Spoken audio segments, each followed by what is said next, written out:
Hello दोस्तों, नमस्ते और आप मुझे देख रहे हैं एग्रो करियर पे।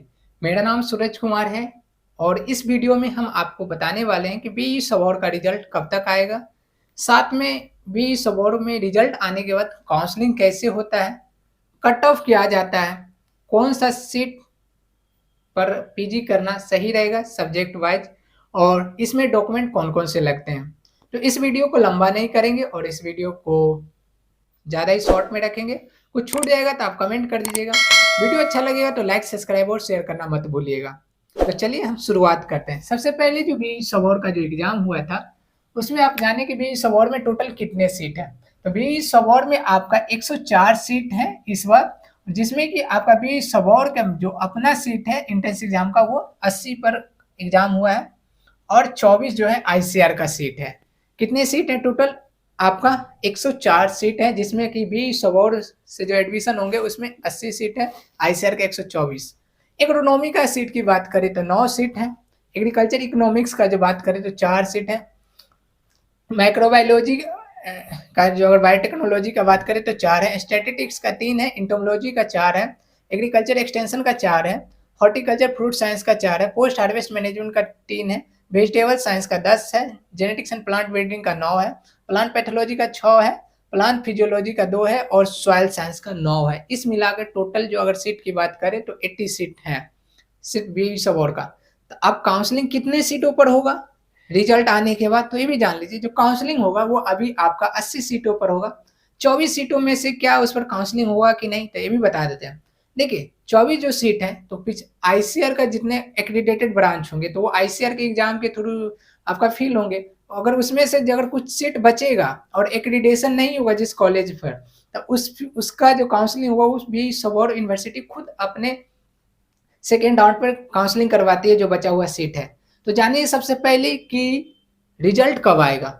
देखिए जो रिजल्ट की बात करें तो बी स्वॉर का जो रिजल्ट है जनरली आपके एग्जाम के 30 दिनों के बाद ही आते हैं और पिछले साल की अगर बात करें तो 20 नवंबर को एग्जाम हुआ था और आपका जनवरी में रिजल्ट आया था, यानी 40 से 45-50 दिन का टाइम लग जाता है। लेकिन इस बार थोड़ी सी शेड्यूल इस बार भी बिजी है।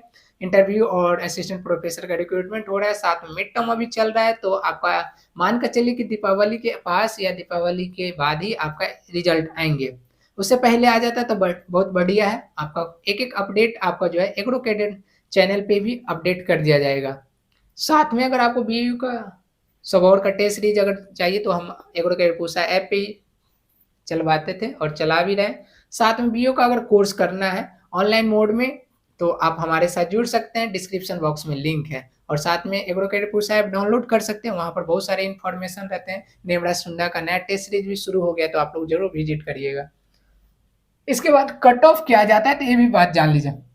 जो जनरल का जो कट ऑफ है वो आपको हम कितने मार्क्स तक आपका क्वेश्चन सही किए होंगे तो आपको हो जाएगा। देखिए जो जनरल के कैंडिडेट के जो स्टूडेंट है उनको अगर इस बार 165 प्लस अगर सही है तो उनको सीट मिलने की संभावना है। ईडब्ल्यूएस में भी आपका 150 प्लस जिनका सही होगा उनका होने की चांस है। साथ में अगर बात करें कि बीसी जिसको ओबीसी बोलते हैं उनके लिए भी 160 प्लस सही होगा तो हो जाएगा। और ईबीसी वाले भी यहीं पर 165-60 जो है 160-65 जिनका सही होगा वो ले जाएंगे, सीट इनका मिल जाएगा, आराम से मिल जाएगा। इसमें थोड़ी बहुत फ्लैक्चुएशन देखने को मिल जाएगा। लेकिन क्या है कि जो बी स्वॉर का जब रिजल्ट आते हैं तो आपको मार्क्स नहीं बताया जाते क्योंकि 200 क्वेश्चन होते हैं, 100 मार्क्स के होते हैं, तो वो सिर्फ रैंक बताते हैं और कितने रैंक तक आपका एडमिशन हो जाएगा ये भी जान लीजिए। जनरल रैंक अगर आपका 60 रैंक तक है तो आपका जनरल कैटेगरी वाले का तो ओवरऑल में से ठीक है, ओवरऑल में से तो आपका होने की संभावना है क्योंकि टोटल 33 सीट्स है जनरल की। तो बहुत सारे लोग जो है छोड़ देते हैं और बहुत सारे नहीं लेते हैं। और जिनका आईसीआर में एडमिशन होगा हम आपसे रिक्वेस्ट कर रहे हैं जो लोग आईसीआर में अच्छा रैंक है वो लोग आईसीआर से एडमिशन ले लीजिएगा क्योंकि आपको फेलोशिप 5000 और जेआरएफ मिलेंगे। यहाँ पर आपको फेलोशिप नहीं मिलते हैं, 2000 रुपये के राउंड मिलते हैं पीजी करने पर। तो आप क्यों आप इस अच्छे कॉलेज को छोड़ के आप आईसीआर के थ्रू यहाँ बी सवर में आएगा। हाँ कुछ कारण बस फीस से हो तो ले सकते हैं, लेकिन कोशिश करिए अगर आपको आईसीआर से हो जाए तो आपके लिए बहुत अच्छा है। ईडब्ल्यूएस में अगर 85 ओवरऑल रैंक है तो आपको एडमिशन हो जाएगा। बीसी कैटेगरी में अगर आपका 120 प्लस रैंक है तो आपका हो जाएगा इस बार एडमिशन।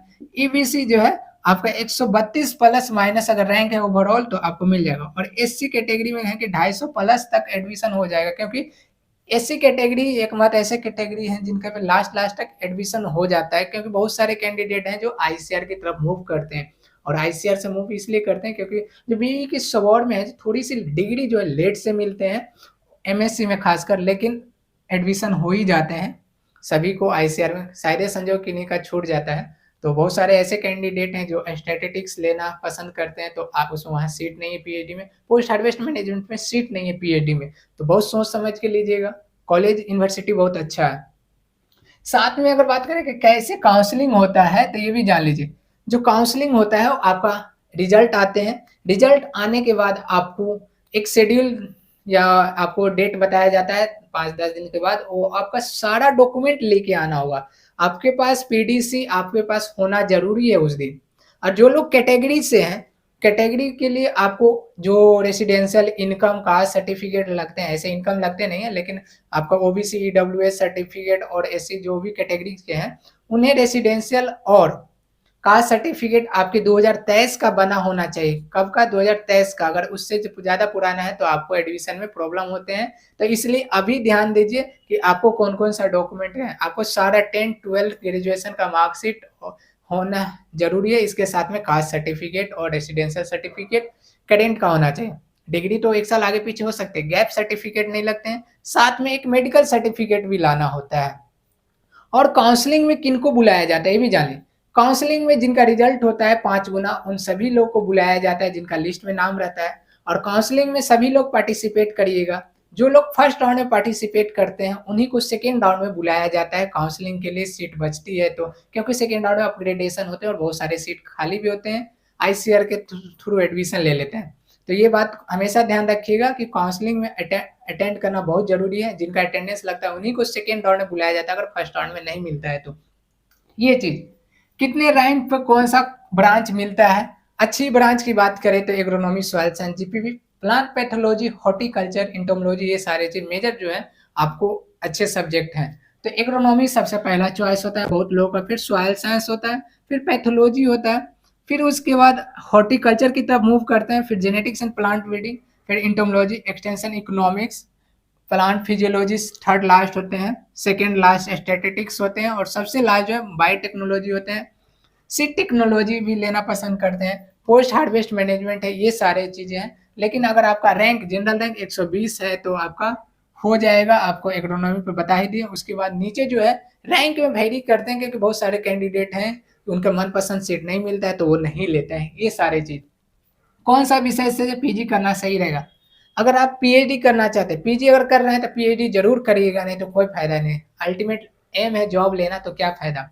तो एग्रोनॉमी सभी लोग पसंद करते हैं, एग्रोनॉमी से जरूर लीजिएगा। मिले तो सॉइल साइंस जरूर लीजिएगा, पैथोलॉजी जरूर लीजिएगा, हॉर्टिकल्चर ले लीजिएगा, इंटोमोलॉजी लीजिएगा। और उसके बाद अगर बात करें तो सीड टेक्नोलॉजी लीजिएगा, क्योंकि एसटीटी को भी ध्यान में रखना है। फिर उसके बाद आप जेनेटिक्स एंड प्लांट ब्रीडिंग ले सकते हैं, स्टैटिस्टिक्स ले सकते हैं, लेकिन स्टैटिस्टिक्स और एक्सटेंशन इकोनॉमिक्स और ये बायोटेक्नोलॉजी वाले का एसटीटी में अभी तक नहीं बुलाया गया बिहार में। तो लेकिन ऐसे ब्रांच सभी लोग सही, लेकिन मेजर ब्रांचेज जो होते हैं उसकी तरफ मूव जरूर करिएगा। डॉक्यूमेंट में क्या क्या लगेगा डॉक्यूमेंट में बता दिए हैं। और कुछ फी जो है, फी आपकी फर्स्ट अगर जनरल ओबीसी से तो 10,000 के अराउंड आपका फी लगते हैं एडमिशन में। और हॉस्टल उसमें, जिसमें हॉस्टल भी इंक्लूड रहते हैं, खाने का अलग से दिया जाता है, मेस फैसिलिटी अच्छा है। और एससी एसटी कैटेगरी वाले को थोड़ी से 50-100 के कम लगते हैं, जो भी फी हर साल वेरी करते हैं थोड़ा बहुत। तो ये सारे चीज जरूर आप देख लीजिएगा। तो दोस्त, हमको लगता है ये वीडियो अच्छा लगा हो। और ब्लॉक एग्रीकल्चर की तैयारी करना चाहते हैं तो आप एग्रोकेटपूसा ऐप डाउनलोड कर लीजिएगा, हमसे संपर्क कर सकते हैं। साथ में नेमराज सुंडा का टेस्ट सीरीज आज से चालू हो गया है, तो आप लोग वहां पर ज्वाइन कर सकते हैं और डेली टेस्ट सीरीज का अनलिमिटेड अटेम्प्ट का मजा ले सकते हैं, और जो कि सभी एग्जाम के लिए अच्छे रहेंगे। तो आज के लिए इतना ही दोस्तों, आशा करते हैं।